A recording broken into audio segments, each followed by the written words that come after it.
Before he was a hero, before he was branded a traitor, Marcus Fenix was just another child, molded by silence, shaped by loss, and by the brothers who refused to leave him behind. This documentary first premiered on Patreon last month. Thank you to the early supporters who make videos like this possible. If you would like to directly contribute to massive videos like this and early viewings of such, the link to the Patreon is down below. I also do quickly want to mention the narration you're about to hear was recorded on my old mic before I officially upgraded my setup. The story remains the same though. The making of Marcus Fenix, from his childhood to the day he decided to enlist.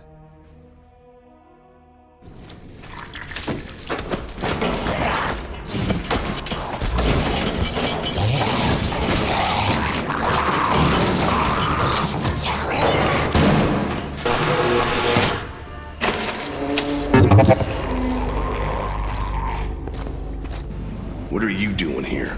Getting you out. Here, put this on. You'll need it. You could get in a lot of trouble for doing this. Not anymore. Things have changed. We better go. What about the other prisoners?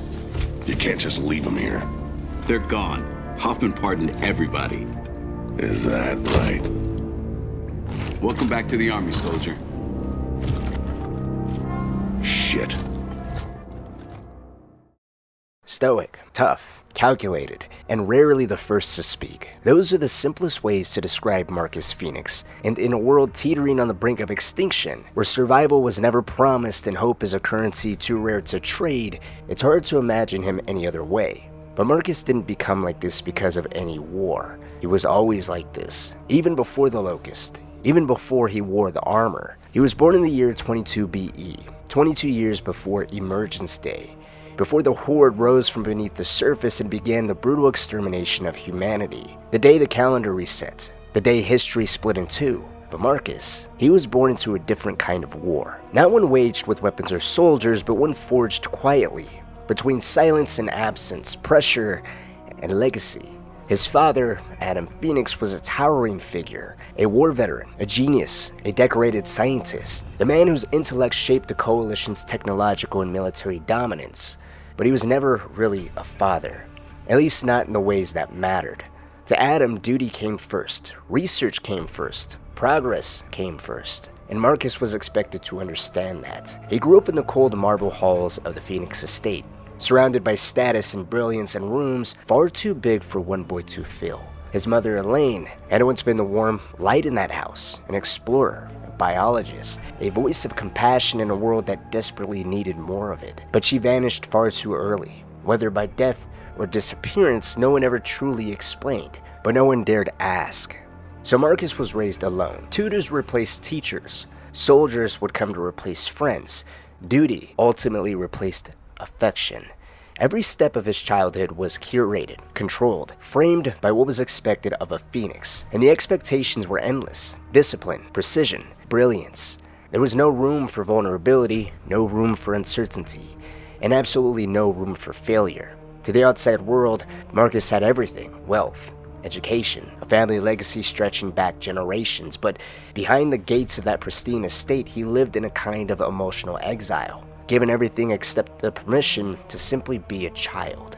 The irony is, Marcus never rebelled against any of it. Not outwardly, not the way people would expect. His rebellion was quiet, stoic, measured. He didn't break things, he just shut down. He stopped trying to impress his father, stopped waiting for warmth, stopped chasing connection, and started building a version of himself that couldn't be hurt by the absence anymore. But even then, the silence had a cost, and eventually became unbearable. By the time he was old enough to enlist, Marcus didn't see the army as a sacrifice, he saw it as an escape. A way out of the house that shaped him, a way to finally make his own mark, on his own terms, even if it meant dying to do it. He didn't want to inherit his father's legacy, he wanted to bury it. So he joined the military not for glory, not for patriotism, but because war, for all of its horrors, at least gave him a place to be seen, to belong, to matter. It's here in the ranks of the cog that Marcus Fenix begins to take shape. Not the legend, not the war hero, not the traitor, but the soldier, the son, and the boy who never got to be one. Hard to know where to begin, Dad. Yes. Marcus Michael Fenix was born in 22 BE, as I said, 22 years before E-Day, into a world already entrenched in a long, bitter conflict known as the Pendulum Wars.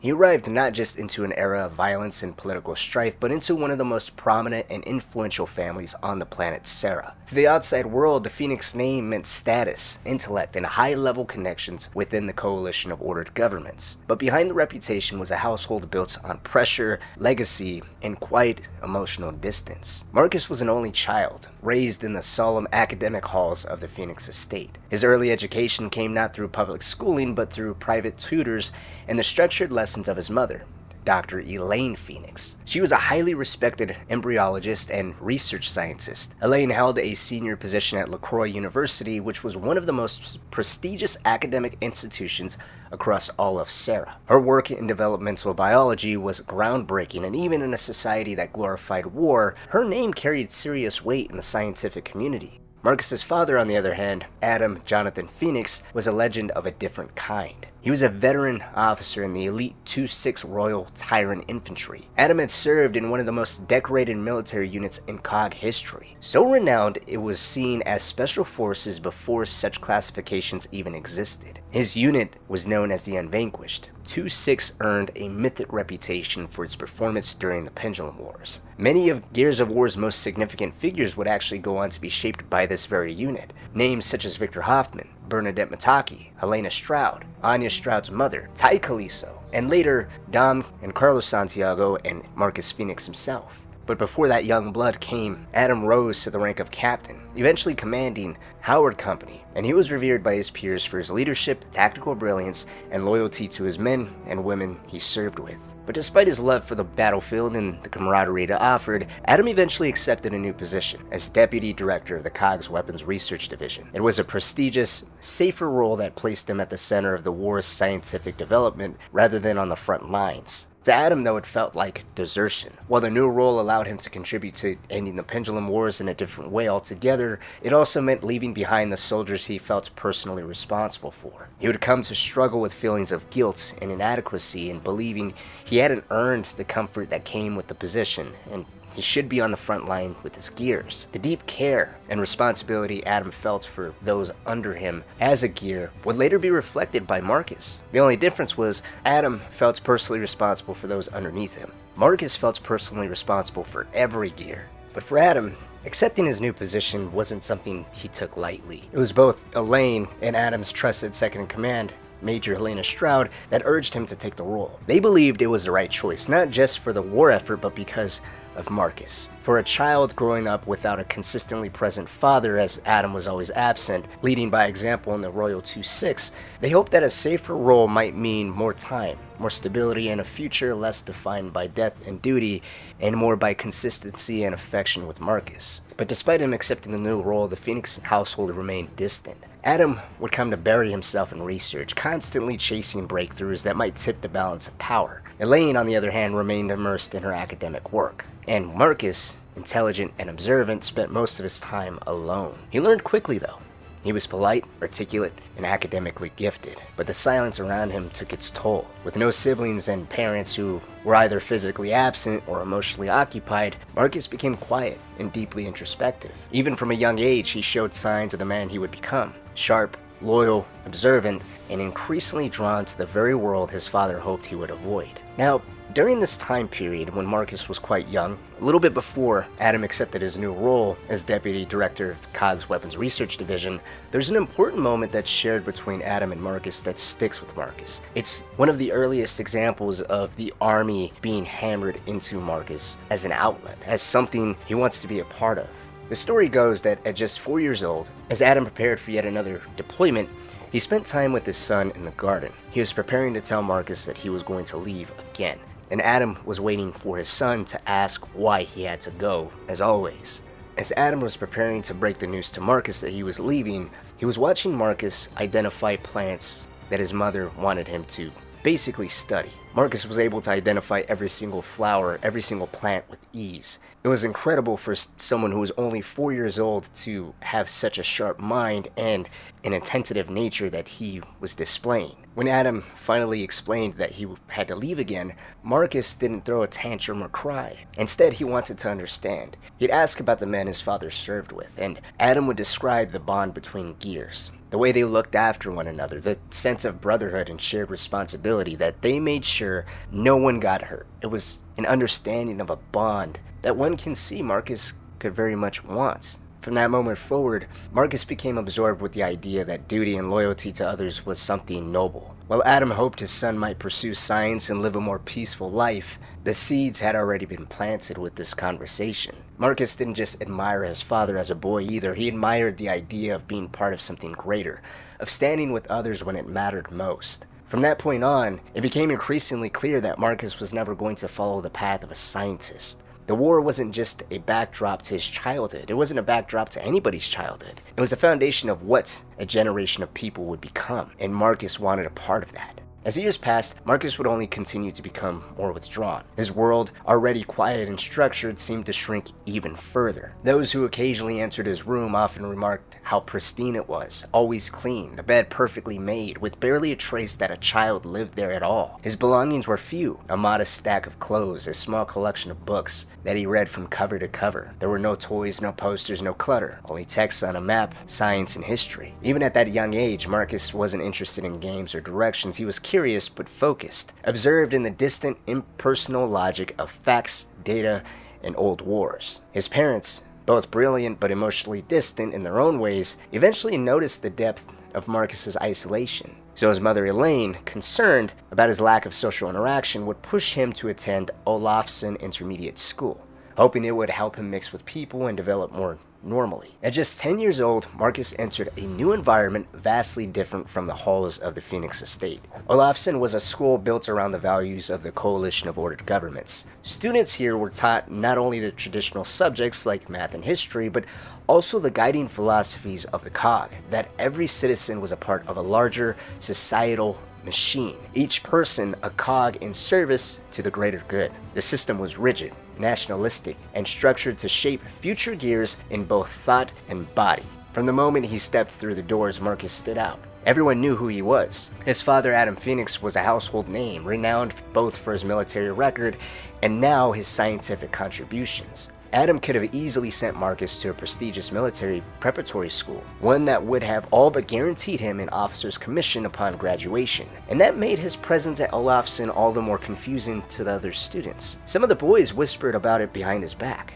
Others asked outright why someone so wealthy and well-connected would attend a school like theirs, where most students here came from lower to middle-class families. Many of them referred to themselves as poor, and a lot of them, if not most or all of them, were expecting to serve as gears one day. To them, Marcus was the outsider on so many levels. His family's reputation made him intimidating. His appearance only added to the divide too. At 10 years old, Marcus was tall, strikingly pale, and uncommonly thin. His jet black hair contrasted sharply with his ghostly complexion, and his pale blue eyes, sharp and intense, were unsettling to some. And to add to this confusing image, Marcus rarely looked anyone in the eye. But when he did, even for a second, his gaze left an impression. Many of the boys would also take note that Marcus didn't talk much, but when he did, his accent was shaped by private tutors and refined diction. It came off as formal, as many students put it, posh, way too proper for them. To the other boys who spoke in rougher, more casual tones, Marcus might as well have came from another planet. Still, not everyone kept their distance. Marcus quietly caught the attention of a few classmates, two boys named Roland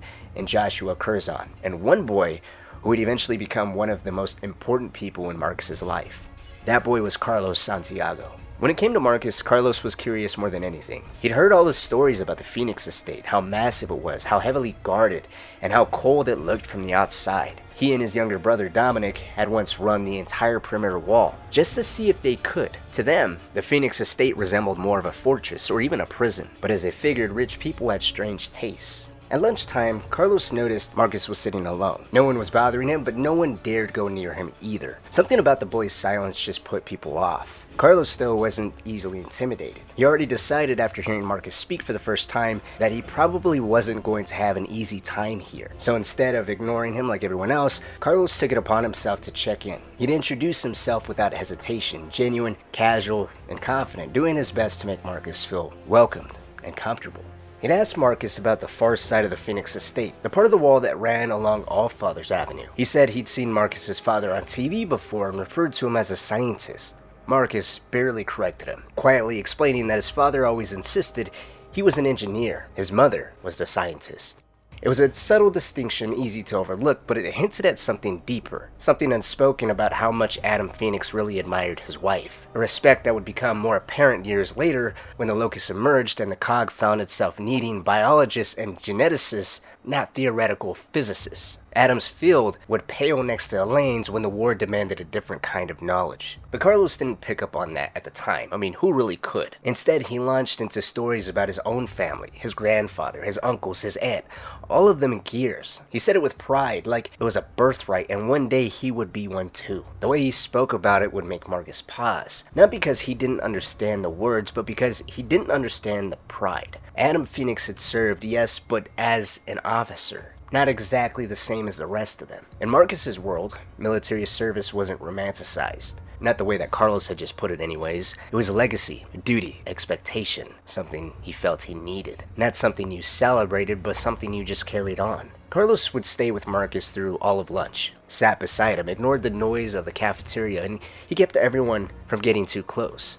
He decided, without ever saying it, that Marcus needed looking after. He didn't do it out of pity, he wasn't trying to be a hero, it was just instinct. Marcus was too different in how he looked, how he carried himself, and just his background.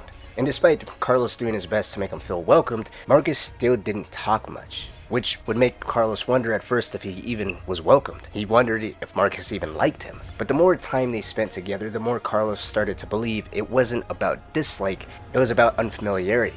Marcus didn't seem to know how to respond to someone being kind, someone choosing to stay close, someone to try to engage in these types of conversations. When the bell rang and the students piled up back in the main building, the usual chaos of moving bodies and voices filled the air. That's when Joshua and Roland Curzon made their presence known, shouldering into Carlos as they passed by. One of them muttered something under his breath about thinking he was better than everyone else. The words could have been meant for either Carlos or Marcus or both, but Carlos understood the message. The Curzons were testing them. They were looking for a fight. Carlos knew he could handle himself and handle the two of them, but he still wasn't so sure about Marcus, who he was determined to protect. The back and forth between the Curzons and Carlos wouldn't go further than Carlos and Joshua shoving each other, hurling insults. The two of them would disengage, but Carlos knew it wasn't over yet. The real trouble started during the final hour of the school day, during thrashball practice. Carlos made a point to get Marcus on his team, already anticipating that the Curzons, especially Joshua, hadn't let go of the earlier exchange.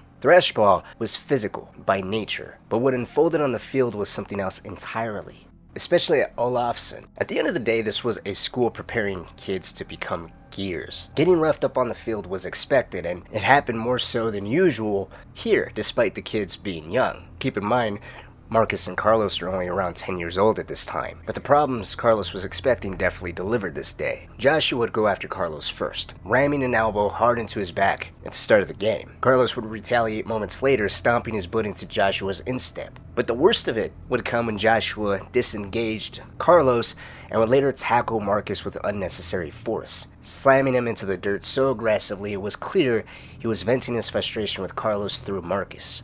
That would be the final straw.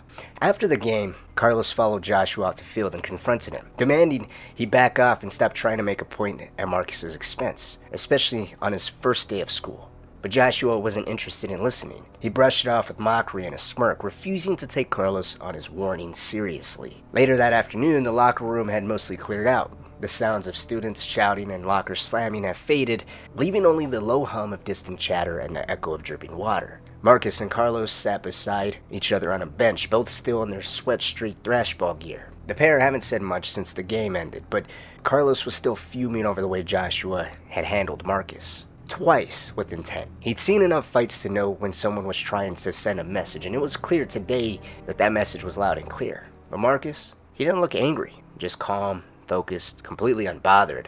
Without turning to face Carlos, Marcus would finally speak. It was quiet, but direct. He told Carlos he was fine. What happened on the field wasn't worth getting worked up over. Anything that happens to him doesn't matter. He's not his problem. To Marcus, what Joshua did wasn't an act of cruelty. It was just noise, a little bickering, boys throwing elbows, testing each other. It hadn't registered as anything more than a small scrap. Nothing worth dwelling on, nothing worth causing more problems, especially not for Carlos. There was no submission in his tone, no wounded pride, or simmering fear. He just accepted the day's events, not because he had to, but because he could. It was strength through his strength. But Carlos couldn't see that.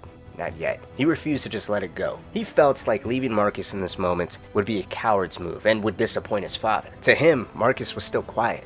Pale kid sitting alone at lunch. The one who didn't push back when shoved, didn't shout when provoked. Carlos couldn't help but interpret it all as passivity, and that rubbed him the wrong way even more. He didn't understand, but part of him already respected it, even if he didn't know why. But what Carlos did know was simple. Whatever Marcus thought, however he chose to handle things, he wasn't going to be left alone to deal with it, not if Carlos had anything to say about it. A few moments later, as Marcus and Carlos stepped out of the locker room and into the open schoolyard, the late afternoon sun casting long shadows across the cracked pavement, Carlos already knew what was coming. Waiting near the edge of the yard, exactly where Carlos had expected them, stood Joshua and Roland Curzon, arms crossed and posture tense. They looked like they'd been holding this moment in all day. Carlos slowed, eyes locked with Joshua's.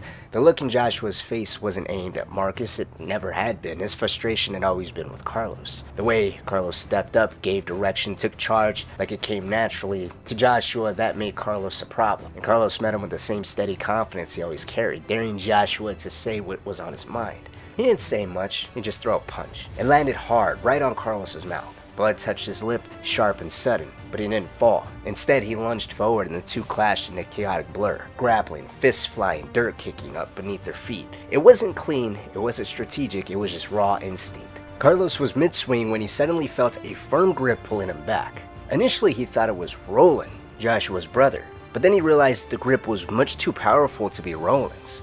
It was actually Marcus. He stepped in with quick, controlled motion. Marcus yanked Carlos out of the fight and stepped in front of him. He reached out, grabbed Joshua by the collar, and slammed him to the ground with terrifying force. The thud of Joshua hitting the dirt sent a ripple through the few nearby students who had stopped to watch everything unfold. Roland, watching this entire time, rushed in to defend his younger brother, and he landed a punch right above Marcus's right eye. Marcus would freeze for a second, not in hesitation but in thought. His grip on Joshua didn't falter, but for the briefest moment it looked like he was measuring what came next. Then with calm precision, Marcus pivoted and delivered a solid punch straight into Roland's face. It wasn't just a wild swing, it was calculated, fast, and most importantly, devastating. Roland fell back, dazed, blood beginning to stream from his nose. The silence that followed made the impact echo even louder. To Carlos, it felt like something had shifted. This wasn't how kids at Olafsson fought. They shoved, yelled, flailed, but Marcus didn't. He moved with purpose. There was weight in everything he did, and that hit. Only grown-ups ever swung like that. It scared him. Carlos found his gaze fixed on Marcus's hand. Thin, pale, controlled. There was no way someone who looked like that should have that kind of power, but the way Roland reacted in the silence that fell around them said otherwise. Marcus, meanwhile, remained composed, breathing steady, posture still. There was no fear in him, no lingering anger, just quiet control. He stared the brothers down and made it clear without raising his voice that if they ever tried anything again, what he just did would happen to them a second time. And that was all it took. Joshua and Roland scrambled to their feet and ran. No final words, no threats, tossed over their shoulders, just fear and retreat. Carlos, on the other hand, stayed behind, watching Marcus with something between confusion and awe. His lip was still bleeding, but his focus wasn't on that anymore. Nobody at Olafsson fought like Marcus Fenix. And Marcus, well, he stood there like the entire thing had gone exactly as expected. It was just another day, calm as ever. As Carlos' shock over how hard Marcus had hit Roland began to fade, things between them started to settle. Carlos would ask why someone like Marcus Fenix, son of one of the most powerful men in the COG, was even at their school, with a father like Adam. He could have been sent to any military academy on the planet. Marcus explained simply that his father wanted him to mix with people. This would prompt Carlos to laugh through the soreness of his jaw and make a joke of the normal people were your first two, being him and Dom. It was light teasing, but Marcus corrected him that that wasn't what he meant. It wasn't about being better or different or being around certain types of people. He just didn't spend time around anyone. Being alone was just how it always been, and his parents didn't want that for him anymore. Then came the follow-up question that was much heavier. Carlos asked if Marcus's father had taught him to hit like that. It seemed like a natural assumption, but Marcus's answer was short, but implied a lot. All he would say was no, but the silence that followed and the way that he looked away implied a lot. Not about the punch or where Marcus had learned to hit like that, it was in reference to his father. Carlos was able to pick up on the absence, on the longing of having a type of relationship with his father that frankly and unfortunately he would never have. But Carlos didn't push the issue. Instead, he pointed out that they backed each other up today. First Marcus for him, then him for Marcus, and that was how it was supposed to be. For friends, for brothers. Marcus wouldn't react at first. Instead, he would look at Carlos as if to understand what the hell the word friend meant, but then he would suddenly ask who Dom was. Carlos would tell him. Dom, or Dominic, is his little brother. 8 years old, full of energy, always around. Marcus can have him if he ever wants him. Again, Marcus didn't say much in response, just a quiet comment that it must be nice to have a brother. It came out flat, but Carlos could tell it meant something. It was less a compliment and more a quiet admission that Marcus wasn't just used to being alone, he expected it. The moment passed without much more being said, but something had shifted. Carlos knew it, and though Marcus probably wouldn't say it out loud, this, whatever it was between the two of them, was the start of something new. Now, Carlos would think that Marcus would forget about this day, like if it was just a bad day to be drowned at and forgotten about. But a trait Marcus never seemed to lose throughout the comic books, and video games is Marcus's sharp memory. I'm not going to go too much into detail, but later on, in the middle of the Locust War, whatever remains of Delta Squad, there comes a moment where Mitaki is apologizing. She did something out of character, she lost control of herself, and she was feeling ashamed about it. Each one of the squad members will come out and say that they've all done stuff that they aren't proud of. And Marcus would add to that conversation. He would add 3 things. 1, he got kicked out of junior high school for fighting. 2, he had a fight on his first day at Olafsson Intermediate School, referring to what just happened with him and Carlos here. And 3, he hit Hoffman. Mentioning that he hit Hoffman was a little funny in the moment, but that's a reference to the action he did that'll later land him in prison. But let's not get too far ahead of ourselves. The following day after the fight at Olafsson, Marcus would arrive at school with a black eye, but he was far more comfortable than he was the day before, as if he really did now belong here at Olafsson. The Curzon brothers and everyone else had taken note of what Marcus was capable of, despite him still being quiet and reserved. But from that day forward, no one dared mess with Fenix or either Santiago again. Now, over the next 3 years, Marcus became inseparably close to the Santiago family. What began as a protective friendship with Carlos eventually deepened into something far stronger. Carlos and his younger brother Dominic, as previously referred to as Dom, became like brothers to Marcus, and their parents, Eduardo and Eva Santiago, came to fill a role that Marcus's own mother and father never truly had. Despite only a few years passing, the bond Marcus formed with the Santiagos ran deep. He started spending more and more time at their home, often eating with them, staying over, or helping with chores around the house. He devoured Ava's home-cooked meals like they were the only real food he's ever been given. It wasn't about taste though, it was about the warmth. Remember, Marcus came from privilege. He could have had any gourmet meal he wanted, but he didn't eat any of them like he ate Eva's meals. The smells of simmering spices, the laughter echoing through the kitchen, the feeling of someone serving you not out of duty but love. That kind of warmth, especially for Marcus, didn't exist at Haldane Hall, which was the name of the Phoenix estate. To Carlos and Dom, visiting Marcus's home always felt strange, unnerving even. Haldane Hall wasn't a home, it was a cold, echoing estate that felt more like a museum than a place anyone actually lived in. It had pristine floors, polished surfaces, high ceilings, and silence that swallowed everything. There were no sounds of pots clanging, no conversations drifting from room to room, just stillness, isolation. Even as kids, Dom would notice the difference between households. He once told his mother that Marcus's parents didn't really know him, not in the way Eva and Eduardo knew their sons. Marcus's parents spoke to him like he was a guest in his own house. Dom would also share that he never seen Marcus hugged, doted on, never laughed with. He wasn't loved openly. Instead, he was tolerated quietly. And Marcus's quiet, well-respected but distant posh responses to his parents didn't make that observation any better. He didn't speak warmly, he just spoke with respect. To Dom and Carlos, that made it worse. It explained why Marcus was always at their house, why he never turned down dinner, why he lingered long after the food was gone. Eva and Eduardo didn't treat Marcus like a guest, neither. They welcomed him like family. Eduardo in particular had a subtle but lasting influence on Marcus. Eduardo was a retired gear, and he spent long weekends with the boys in the garage, breaking down old engines, passing around tools, and sharing stories about his time in uniform. It wasn't the formal, distant kind of military pride Marcus heard from his father either. Eduardo spoke of comradeship, sacrifice, and loyalty like they were lived experiences, not doctrines, to teach Marcus. And Marcus always listened. He'd ask one day if Eduardo would ever choose to serve again if he could. Eduardo would smile and just tell him he'd want to, but now he was a father, and if things went the way that they should, the pendulum wars should be over soon anyways, and there'd be no need for Marcus, Carlos, or Dom to fight at all.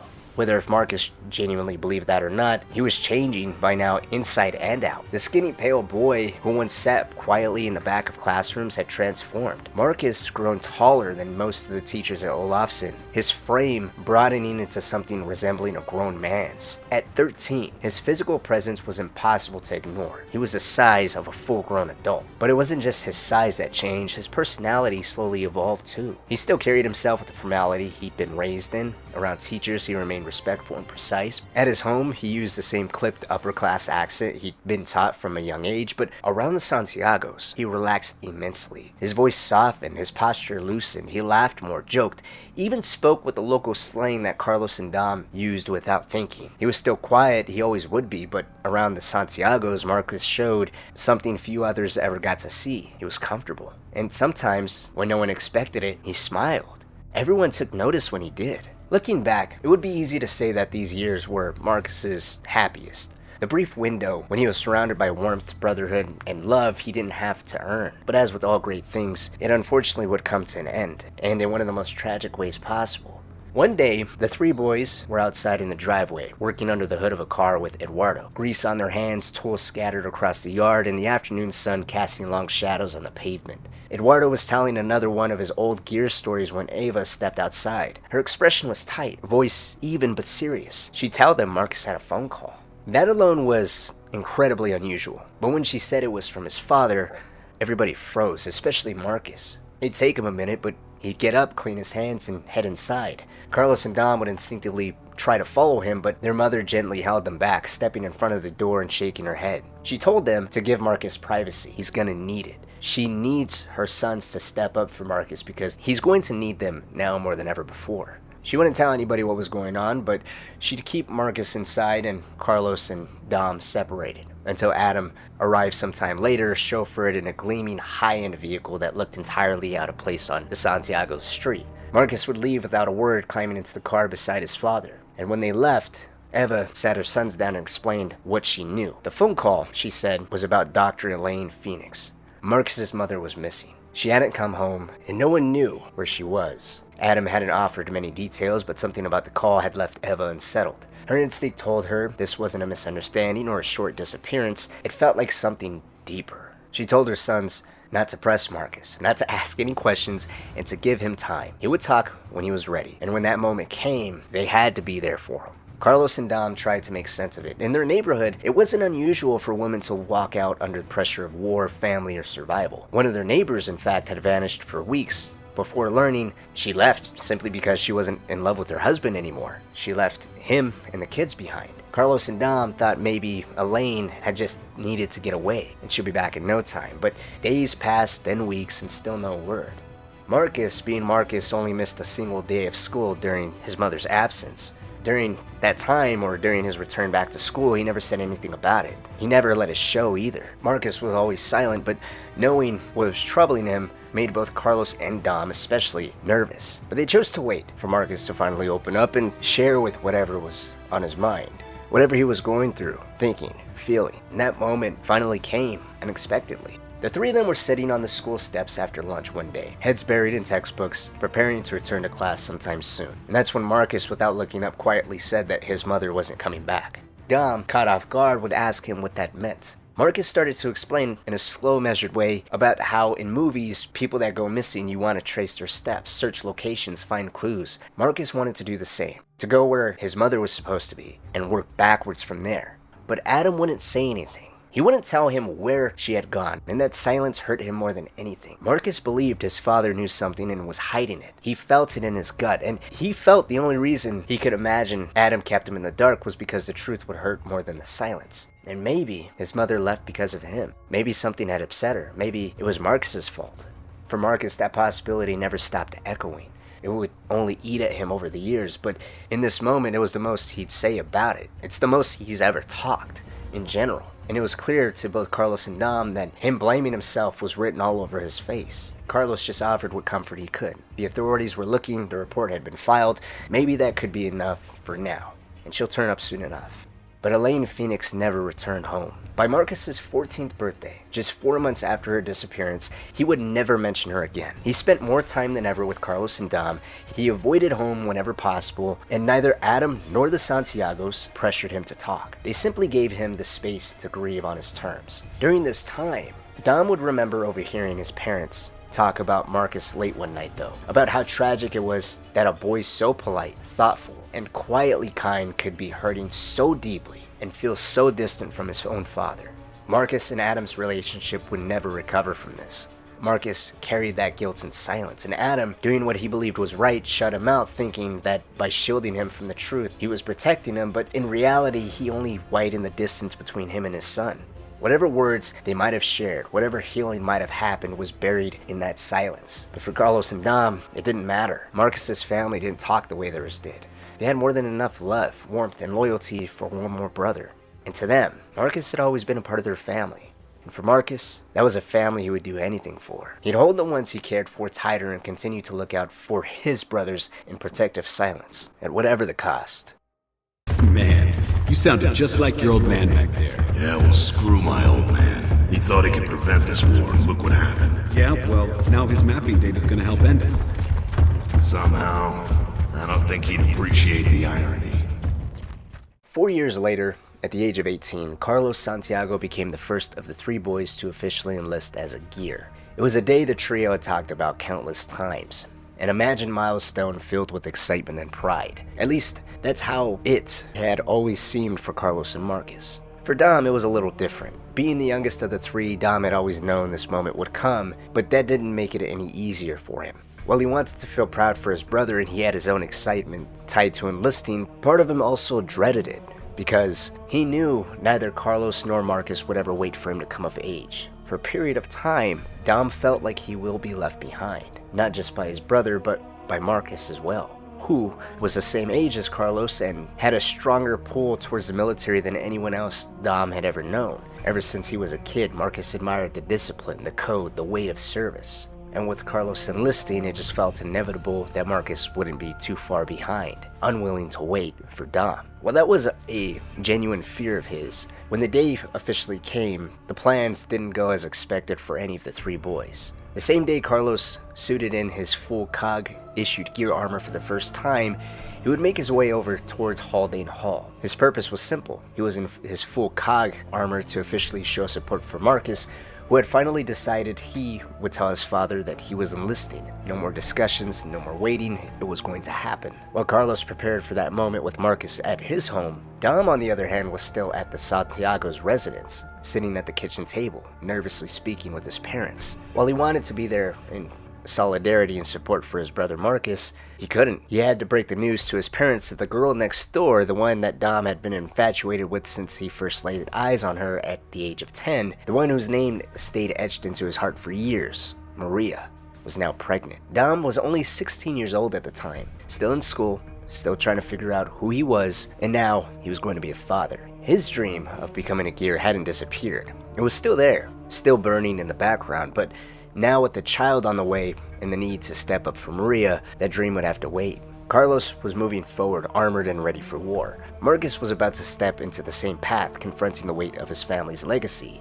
And Dom was stepping into something just as heavy but entirely different. Responsibility, family. The slow, quiet understanding that while their futures had once seemed so aligned, life had other plans for the boys. But that's what they still were, just boys. In Haldane Hall, Marcus couldn't help but chuckle at the sight of Carlos trying to move in full gear armor. Every step looked like a genuine struggle, more of a crab walk than anything coordinated. The boots were heavy, the armor was stiff, and Carlos grunted his way up the marble steps with a kind of stubborn pride.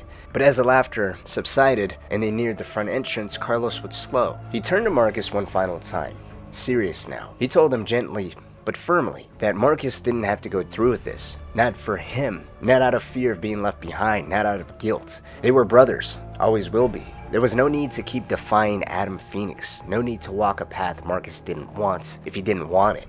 And Carlos just had to ask, what made someone like Marcus, who had every privilege in the world, want to be in the thick of it with everyone else? Was it something Carlos had pushed him toward without realizing it? Now, they've gotten on this topic a handful of times before, but for the first time ever, Marcus would answer this question directly, expressing his vulnerable side. He'd admit to Carlos that he wasn't doing this just to be at his side. It wasn't about rebellion to his father or his legacy or rejecting the wealth that he or his family has. There was no guilt there. Personally, he'd known that this was the right path for him years ago. In his usual low graveled-edged tone, Marcus said the army felt like the only place he might belong. The only place that he feels people around him would genuinely understand him. It was an admission that hit deep. Marcus ultimately was a wealthy kid that could have had anything he ever wanted, anything he ever desired. From the outside looking in, he'd have nothing in common with the common gear, the people that are in the trenches, enduring the most horrific events: bullets, blood, explosions, lives lost, isolation, trauma, PTSD. Anyone else hearing Marcus say that he believed that that was an environment and group of people that would genuinely understand him would have undoubtedly laughed in his face. But it speaks volumes for the depths of solitude and isolation he has been suffering from. In his own way, he is an outcast, similar to gears are to civilians. Sure, people may understand the environment and the things you're subjected to, but ultimately they don't know the unspeakable things, the unspoken horrors, the nightmares that bother you, and you have no idea how to speak about it, to reach out for help or form connections and bonds with people that you're just dying to have. Marcus's vulnerability undoubtedly catches Carlos off guard, but instead of prodding any further or messing with his brother, instead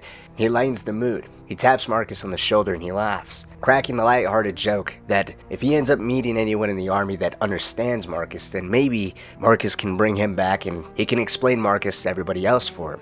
As they moved inside, the Fenix estate was everything it had always been. Vast, polished, and hollow. Walking through the marble halls, Marcus and Carlos were met not with warmth but with echoes. Priceless artifacts, towering portraits, and silence. It didn't feel like a home. It never had.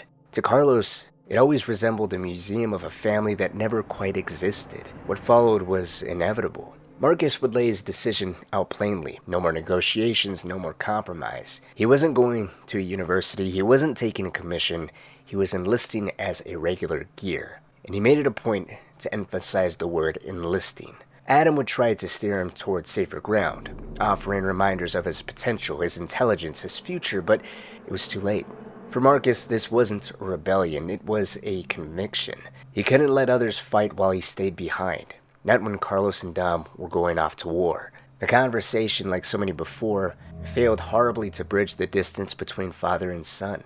Adam's replies stayed measured and clinical, a defense mechanism that had always replaced a true connection to his son. When asked to explain himself, just like Marcus, he always gave nothing in return. When pressured about war, about the weapons he developed, about the bigger picture, his answers stayed vague. Marcus didn't want perfection. He wanted a sign that his father understood or cared, and sadly he would get neither. Carlos said little during the exchange, but he saw everything.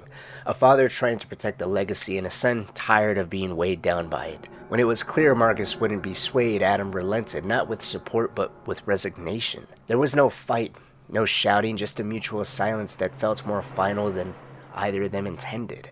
All they really got out of it that resonated was that Marcus felt He needed to do this. As he explained to his dad, no one around him is pressuring him to join the army, but he would look at himself as less of a person if he decided to take a commission, if he decided to stay behind, if he decided to take the high road when his friends were going off to war. In Adam's resignation of Marcus expressing this, Marcus would even try to soothe his father, calm him down, reassure him that he will give this 110%, that he doesn't have to worry about him, that he'll be home before dinner. And as he continues to put his father at ease, Adam just shuts it down, looks at his watch, and says that he had to give a speech today at LaCroix University, that he's running late and they're going to have to continue this later. In response to it, all Marcus says is, "Maybe next time. I gotta go, Dad." Outside, as he and Carlos walked the gravel path away from Haldane Hall, the sun would lower, the day heavy. Marcus kept his head down. Carlos stayed beside him, quietly unsettled by what he just witnessed. What passed between father and son wasn't anger or disappointment, it was distance, cold and calcified. As they sat at a cafe watching civilians drift through the late afternoon, around them, Ephira continued on, clean and ordered, as if the pendulum wars hadn't been raging on for nearly 80 years. But the two of them knew better. Everyone here had a tie to the war. Family, friends, names etched into memorial walls. This war didn't feel far. It lived in every single household. Carlos would glance over at Marcus, who said nothing, just staring into his cup of coffee. And just like so many moments that defined their friendship, Carlos would do his best to ease the tension, to get his friend to speak. He's seen the weight pressing on Marcus, and he'd become incredibly sensitive to it. And in this particular moment, he felt that Marcus didn't want to be defined by his last name, but he still longed for something his father never seemed capable of giving. Not praise, not attention, just acknowledgement. It was strange to Carlos. For someone who had everything, Marcus looked more like someone who'd spent his entire life outside that warmth, just waiting to be let in. By the end of the week, the two of them stood at the recruiting office, waiting for medical clearance. Behind the doors, Carlos overheard the whispers that Marcus Fenix, son of Major Fenix, top of the Defense Research Agency, was here. He wanted to enlist as a regular gear. He could have had any post, any role, anything he ever desired at the snap of his fingers, but here he was, defying his family's legacy. Not out of shame or out of guilt, but out of shock. The medical staff would come to understand that Marcus just wanted to be treated like a regular person, something Carlos has understood since the day he first met Marcus. The poor kid didn't want none of his legacy. He didn't want to follow up in his father's shoes, to stay on the sidelines of the war. He just wanted to earn his place. When he emerged in his uniform, something shifted though. For once, Marcus looked like he belonged. There was no pretense in the way he stood, just quiet pride. At Dom's wedding, both Carlos and Marcus wore their uniforms, happy. They looked like soldiers, ready, sharp, proud. But it was Dom who drew Carlos's eye. He watched his little brother stumble through his vows, flush under the spotlight, and beam at Maria with that familiar nervous energy. Dom was standing at the threshold of something permanent now. Fatherhood, marriage, responsibility. And it would be the last time Carlos would see him in that in-between place. Still a boy in some ways, but no longer allowed to stay one. As the night wound down, Dom would finally pull Carlos aside. He hadn't told Maria yet, but he'd made his decision. He needed to provide, to step up, and the mechanic shop wouldn't cut it. He was going to enlist. Carlos saw it coming. He had known for years this moment would arrive. The details had just caught up. They would embrace no lectures, no arguments, just understanding, and a light-hearted joke. Dom framed his enlistment based off the money, the steady pay, and Carlos would joke that, sure, that was Dom, always about the money. That September, during frost, Benedicto Santiago was born. By thaw, just 2 months after the birth of his son, Dom was in uniform. He had abandoned school, he had went against his parents' wishes, and he followed his dream of joining his brothers as gears. For him, for Marcus, and for Carlos, this was far from a hard choice. For all three of them, it was just a matter of time, and for the Santiago brothers, by blood and by bond, there was no more waiting. They were together now. This time in war, this time for life.